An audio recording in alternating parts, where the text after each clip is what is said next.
Le ton est sécurisant, le discours volontariste, une communication axée sur l'action. Emmanuel Macron est venu en personne dans ce centre de Valenciennes pour soutenir son grand projet, une campagne de vaccination au pas de charge. Vous l'avez fait ou pas encore? Vous allez le faire. Ça va très bien se passer, vous allez voir. Le président veut de la cadence dans la vaccination. Aucune trêve, pas de week-end ni de jours fériés, a-t-il martelé. Et ce rythme soutenu doit bénéficier à une nouvelle catégorie de population dès samedi. Là, il faut qu'on fasse deux choses qu'on va accélérer à partir de ce samedi. La première, c'est continuer d'aller chercher toutes les personnes de plus de 75 ans qui ne se sont pas faites encore vacciner et toutes celles qui n'ont pas réussi à avoir de rendez-vous. Et à partir de samedi, ce qu'on va faire, on va ouvrir les rendez-vous aux plus de 70 ans. Donc on va descendre d'une tranche d'âge et attraper, si je puis dire, ouvrir à la vaccination dans les centres aux 70-75 ans. Bonjour. Mais cette volonté affichée se heurte encore à une réalité. Les vaccins manquent, comme le lui a rappelé ce pharmacien. Pour l'instant, ça reste compliqué. Sur les doses d'Astra, oui, c'est normal, elles sont. C'est très compliqué. Vu le nombre de pharmacies qu'il y a. Exactement. Non, mais même les médecins sont en demande. Bien sûr. Mais c'est sûr qu'on. Alors c'est vrai on en a qu'aujourd'hui, besoin. les plus gros flux sont en centre de vaccination avec le Moderna et le Pfizer.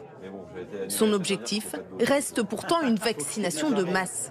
Mi-avril, nous avons cet objectif d'avoir vacciné 10 millions de nos concitoyens dans cette catégorie. Mi-mai, 20 millions. Mi-juin, 30 millions. Pour gagner cette bataille, le gouvernement mise désormais sur ces vaccinodromes qu'il a longtemps rejetés. 1 à 2 mégacentres par département, d'après le ministère de la Santé, qui devrait commencer à ouvrir dans les prochains jours, sans plus de précision. La communauté d'agglomération de Saint-Quentin-en-Yvelines n'a pas attendu. Elle en a installé un dès la mi-janvier. Dès le 18 janvier, on a bien senti l'atmosphère, on voyait bien ce qui se passait en Allemagne, aux États-Unis, où ils utilisent les vaccinodromes. Nous, on y va. On sentait que tout le monde n'était pas d'accord. Enfin, les 12 maires ont poussé à ce qu'on fasse le vaccinodrome, puisqu'il y a 12 villes à Saint-Quentin. Dans ce vélodrome devenu vaccinodrome, les soignants peuvent potentiellement procéder à 10 000 injections par jour. Alors le public est accueilli ici, il rentre en consultation par des médecins dans nos 20 box médecins que nous avons installés pour vérifier l'éligibilité à la vaccination.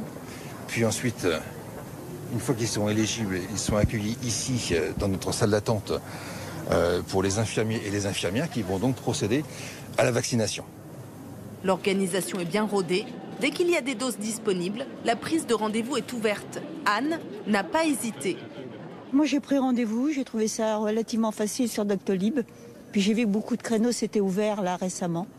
Voilà. Et comme j'ai eu 75 ans il y a 24 heures, voilà. C'est votre cadeau d'anniversaire un peu? Si on veut, voilà. Oui, je suis très contente de me faire vacciner, ça va rendre la vie un peu plus facile. Quelques minutes plus tard, elle est prise en charge pour recevoir sa première injection. Disons que c'est un peu pour tout le monde, quoi. Si on se vaccine tous, c'est vrai qu'on va retrouver une vie normale, donc voilà.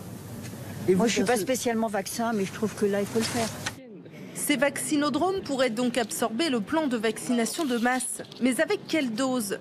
La France ne reçoit pas le nombre de vaccins AstraZeneca prévus. Contrairement au Royaume-Uni, un bras de fer est engagé. Vous signez un contrat, vous réalisez votre contrat, c'est la vie des affaires et il n'y a pas de raison qu'il y ait des exceptions dans le cas présent. On ne peut pas comprendre qu'il y ait eu un traitement différencié entre différentes zones géographiques. Le gouvernement s'appuie donc sur les laboratoires Pfizer et Moderna, mais aussi sur un nouveau venu, le vaccin Johnson & Johnson, qui sera disponible en France à partir de mi-avril.